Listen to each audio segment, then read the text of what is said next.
15 seconds. Swipe. 15 seconds. A bright flash of neon light followed by a burst of loud laughter and a snippet of a trending song. Swipe. You think that 5 minutes have passed. You tell yourself that you were just taking a small break to decompose after work. But then you lift your eyes to the clock on the wall and you see the terrifying truth. 3 hours have passed. 3 full hours of your life are gone forever. Your coffee has gone cold and formed a nasty skin on top. The room has plunged into total darkness because the sun went down while you were in the trance. Your neck is stiff and aching in an unnatural bent position that doctors are now calling tech neck. But the most terrifying thing is not happening to your neck or your cold coffee. It is happening inside your skull, to your memory and your personality. I want to ask you one brutal and honest question. Can you remember at least 3 videos you watched yesterday? Take a moment. Try to recall them. Most likely, the answer is a resounding no. You consumed gigabytes of data. You watched hundreds of faces and heard hundreds of voices, but your brain saved absolutely nothing. It is as if you ate a 10-course meal, but your body absorbed 0 nutrients.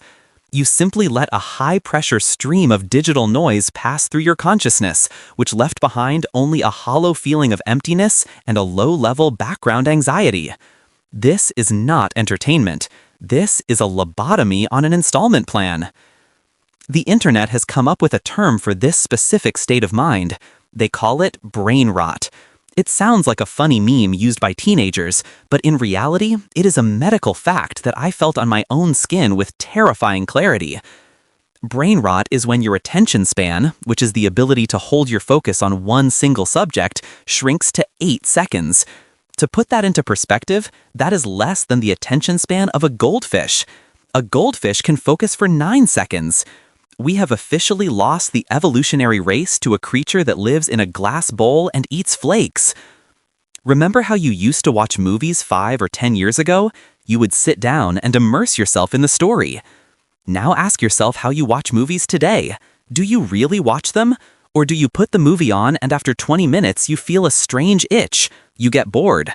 Your hand automatically reaches for the phone and you start scrolling the feed while the movie plays in the background as white noise. Your brain can no longer consume complex or slow content. It needs a change of picture every 10 seconds. It needs a new dopamine hit every moment. If a scene in a movie drags on for even a minute without an explosion or a joke, you feel physical irritation. You have become a junkie who needs a constant dose of stimulation or else a painful withdrawal begins.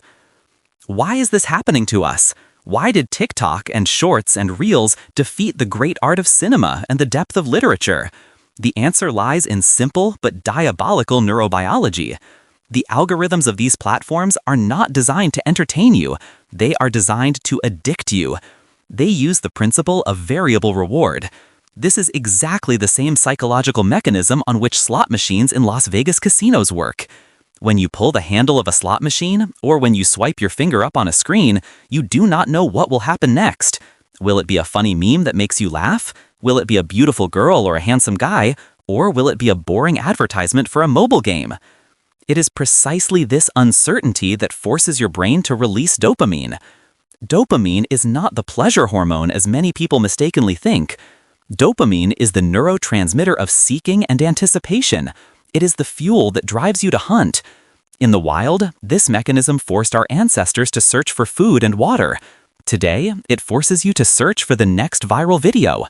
You do not scroll for the sake of the video itself. You scroll for the sake of the process of searching for the next hit. You have turned into a laboratory rat in a controlled experiment that endlessly presses a lever hoping to get a piece of sugar. And the algorithm knows this better than you do.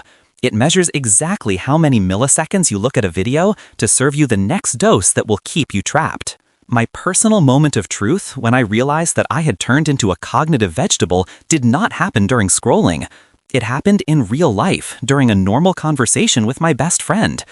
We were sitting in a quiet room and I was trying to tell him a story about how my summer vacation went. Suddenly, right in the middle of a sentence, I felt silent. I lost the thought. It wasn't just that I got distracted. It felt as if someone had physically pulled the power cord out of the socket in my head. A thick, sticky fog formed in my mind. This is what doctors call brain fog. I tried to remember a simple word. The word was landmark, but my brain was stalling, issuing a 404 error code. I looked at my friend with empty, glazed eyes, and I felt mentally retarded. I am an adult man with a university degree and a career, and I could not build a complex sentence to save my life. My brain, accustomed to primitive 15-second constructions, had forgotten how to think long thoughts. It had atrophied.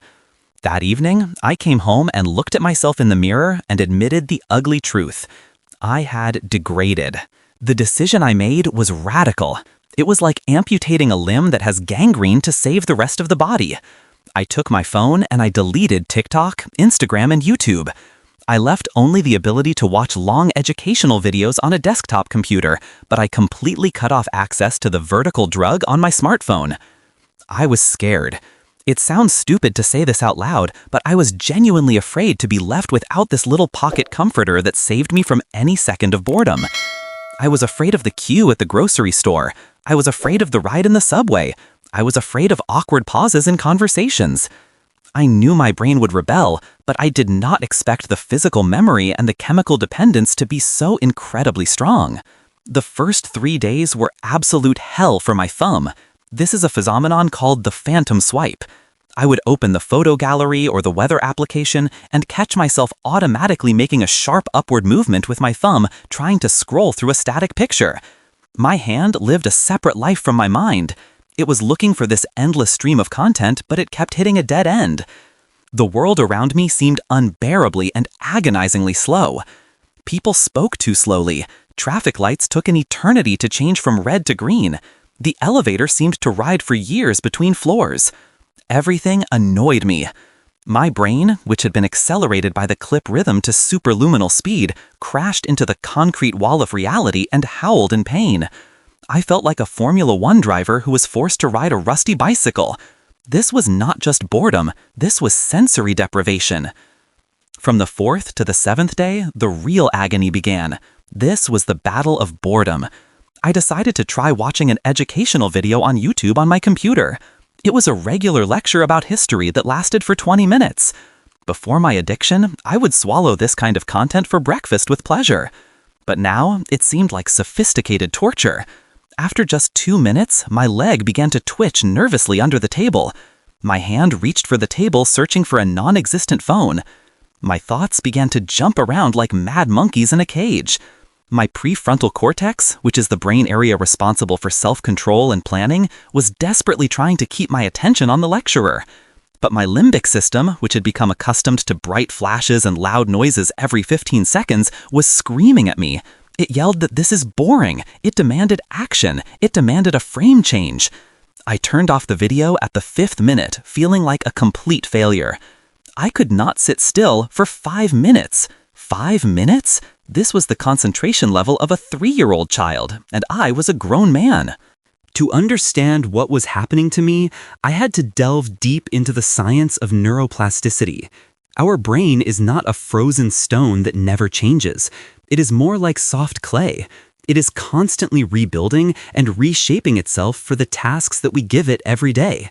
2 years of spending hours on TikTok did not pass without a trace. I had physically rebuilt the neural connections in my gray matter. My brain had optimized itself for one specific task, which is consuming short and meaningless content. It became a master of sprinting short distances, but in the process, it completely atrophied the muscles needed for the marathon of deep thinking. What I was feeling now was the pain of reverse restructuring. My neurons were creaking, trying to relay long highways of connections instead of the short, chaotic paths they had used for years. It hurt physically and mentally, but this pain meant that the healing process had finally begun. The first glimpse of light in this hopeless fog happened on the 14th day. I noticed a strange effect. Time began to slow down, but no longer in a bad or irritating sense. Boredom ceased to cause physical pain and became a feeling of calm. I decided to sit down and watch a movie. I chose an old, slow thriller from the 90s that relies on dialogue and atmosphere rather than special effects. I sat there preparing to fight the urge to check my phone. And suddenly, I caught myself thinking that 40 minutes had passed, and I had never once thought about the phone. I was inside the plot. I followed the dialogues and noticed small details in the background and built theories about who the killer was. My brain stopped demanding a switch every 10 seconds. It was like if a noisy party at the neighbor's apartment finally stopped at 3 in the morning, and for the first time in 2 years, I heard the blessed silence of my own apartment. I sat in the dark as the credits rolled, and I smiled like an idiot. I was coming back. On the 21st day, I did what seemed impossible a month ago. I started reading a book. Not a post on Telegram and not a short article, but a real thick paper book. The first 10 pages went with a creak, like rusty gears turning for the first time in years. I had to reread paragraphs because my mind would wander. But then a miracle happened. My brain began to paint. You see, video content kills imagination because it gives you a ready-made picture and your brain does not need to do any work to visualize the scene. But text forces the brain to work. It forces you to create worlds and faces and landscapes from black letters on white paper. I felt this forgotten muscle coming to life. I read for an hour and a half, and then for 2 hours. I plunged into a depth of immersion that is simply inaccessible to a swipe. By the 30th day, the fog in my head cleared completely. I could again conduct complex dialogues with my friends, holding the thread of an argument and choosing precise words without stuttering or forgetting my train of thought. I realized the main thing. Brain rot is reversible. We did not burn our brains completely, we just put them into a deep coma. But to get out of this coma requires strict discipline and a willingness to endure the pain of withdrawal for weeks. However, when I look at the global statistics, I feel uneasy.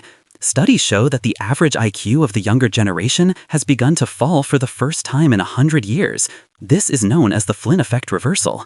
Attention span fell from 12 seconds in the year 2000 to 8 seconds today. We are raising a generation with the memory of a goldfish. We are creating a society of ideal consumers who are incapable of critical thinking. Because critical thinking requires time and focus and silence, and we do not have them anymore. We are exchanging the depth of knowledge of the world for the breadth of coverage of garbage content. We voluntarily put on digital shackles that look like entertainment but are actually a tool of control. You have to understand that there are thousands of engineers on the other side of your screen. They are paid millions of dollars to keep you looking at that screen for as long as possible. They study your behavior, they track your eyes, they know exactly what triggers your dopamine. And right now, they are winning. He who controls your attention controls your reality. And right now, your reality is controlled by an algorithm whose only goal is to sell your time to advertisers for a few cents. Today, you have a choice. These are not pretentious words. This is a harsh binary reality that you face every morning. Either you continue to feed the algorithm with your precious hours, degrading to the state of a vegetable who cannot connect 2 words without a phone in his hand, or you go through the pain of detox. You delete this trash and return yourself the right to be called a reasonable person. I am not saying it is easy. In fact, it will be one of the hardest things you do because you are fighting against your own biology. But I am saying it is necessary if you want to live your life and not just view it in 15-second cuts. Put down the phone right now. Try to sit in silence for at least 10 minutes. Look at the wall. Look at your hands. Listen to the sounds of the street. If it hurts and if you feel the itch to grab the device, then you are already infected. The virus of brain rot is already inside you, and the treatment must begin immediately before you forget who you really are.